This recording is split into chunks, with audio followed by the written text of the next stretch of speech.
comme vous le constatez, ça, ce que je viens de faire, ou je suis en train de faire, c'est un des critères indispensables pour un bon rendement dans les cultures maraîchères.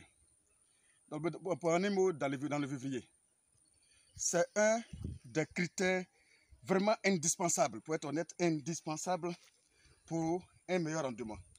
Je veux dire, dans les cultures maraîchères, il y a des étapes.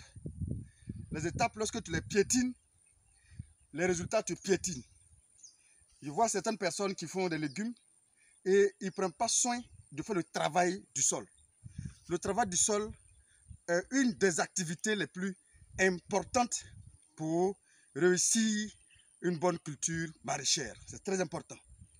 Pourquoi? On fait d'abord ce que j'appelle le labour. Le labour, ici, avec une houe, avec une daba, une pioche. Mais en fait, en réalité, pour ceux qui ont les moyens, et surtout pour ceux qui font les grandes plantations, il faut forcément une machine, un tracteur, un laboureur pour faire ce travail-là. Quel est son rôle? Lorsqu'on laboure le sol, d'abord, ça permet une bonne fixation des racines. Je vous ai dit, les racines et la hauteur sont proportionnelles. Sans une bonne fixation des racines, il n'y aura jamais une bonne croissance de la plante. Ça, c'est clair. Comprenons ça. Donc déjà, en labourant, on essaie de permettre à la racine d'aller à une profondeur déjà d'environ 30 cm, ou voire même plus, en fonction de la culture que vous voulez effectuer. Et ensuite, ça va permettre à l'eau de pénétrer correctement. Lorsqu'il pleut, l'eau va rentrer facilement et ça va toucher les racines tertiaires, secondaires, comme vous savez. Du coup, ça va permettre à la plante de bien s'alimenter et surtout de bien croître. Si vous piétinez les étapes, bien évidemment, ça va piétiner sur les résultats. Alors, lorsque vous labourez, je vous l'ai dit, ça permet une interéchangeabilité des éléments minéraux. Donc, tous les éléments minéraux vont pouvoir circuler correctement parce que le sol, effectivement, est meuble, plus ou moins profond. Bien évidemment, les éléments vont s'échanger facilement.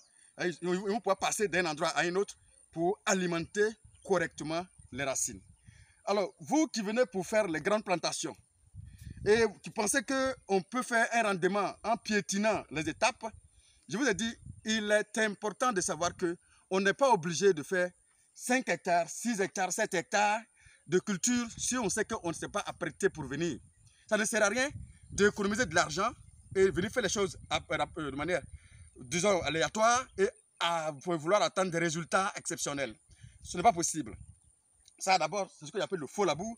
En principe, on peut, à partir de ce faux labour-là, simplement commencer à faire des sillons et planter. Mais ici, qu'est-ce que l'on a fait? En plus du faux labour, on confectionne ce qu'on appelle les planches.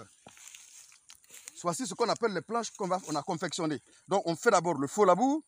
Ensuite, on met la terre en tas et pour confectionner, pour constituer ce qu'on appelle les planches. Il est très important de faire toutes ces étapes. Si vous voulez faire par exemple du chou, vous voulez faire par exemple ce que j'appelle les carottes, tout ce que vous connaissez, la laitue, même les tomates, les aubergines, on peut le faire. L'objectif principal en réalité, c'est de donner une possibilité à la racine de se fixer et de donner aussi une possibilité à la croissance d'aller un peu plus vite. Et surtout, cela va jouer sur le rendement. Parce que si toutes ces étapes sont piétinées, bien évidemment, vous allez voir que sur le rendement, il y aura un problème. Il y aura un gros problème parce que tout simplement, la plante, étant donné qu'elle n'est pas à l'aise, elle n'est pas dans les conditions idoines, bien évidemment, ça va donner les résultats approximatifs et du coup, vous allez voir que certaines personnes arrivent très vite et abandonnent très vite. Il est important de ne pas piétiner les étapes. Ce que tu peux faire, fais-le. Tu n'es pas obligé de faire 5 hectares. Je vous ai toujours dit, le rendement ne dépend pas de la surface effectuée.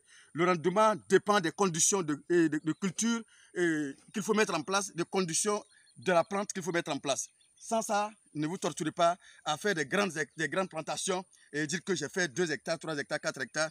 Non, c'est pas là l'objectif. L'objectif, c'est le résultat. Après, on dit, bon, oui, j'ai récolté 10 tonnes, 20 tonnes, 30 tonnes, 40 tonnes sur une telle surface. C'est pour ça, c'est là où on juge la compétence effectivement du promoteur ou du technicien qui est sur la parcelle. Ce n'est pas la surface effectuée de manière aléatoire. Du coup, ça qui ne donne pas grand chose qui va faire effectivement vos rendements et qui va faire avancer votre projet. Et il est important de ne pas piétiner ces étapes-là. Je veux dire, ici, ça va constituer pour moi un champ école où on va aller étape par étape. Je vais vous montrer chaque partie indispensable qu'il faut maîtriser et surtout avant de lancer votre projet et faire votre budget en fonction de tout ça pour ne pas faire des choses toujours. Vous faites les cultures et ensuite on m'envoie les images, M. Dongo, voici à telle salle je me situe et voici les cultures qui ne sont pas en bonne santé. Voici ce qu'il ne faut pas faire tout simplement. C'est de faire des choses de manière hasardeuse. Après la préparation de la parcelle, il faut forcément passer à ce qu'on appelle le faux labour et ensuite faire maintenant les bions ou les bions ou les planches et qui va permettre maintenant à votre plante de bien croître. Voilà, aujourd'hui, c'est ce que je voulais vous partager. Voilà, bien évidemment. On va encore, comme je l'ai dit, faire plusieurs vidéos à partir d'aujourd'hui et je pense que cela va vous aider, bien évidemment, à grandir ou bien à avancer dans vos différents projets. C'est le même Dongo. À bientôt pour une autre vidéo. Merci.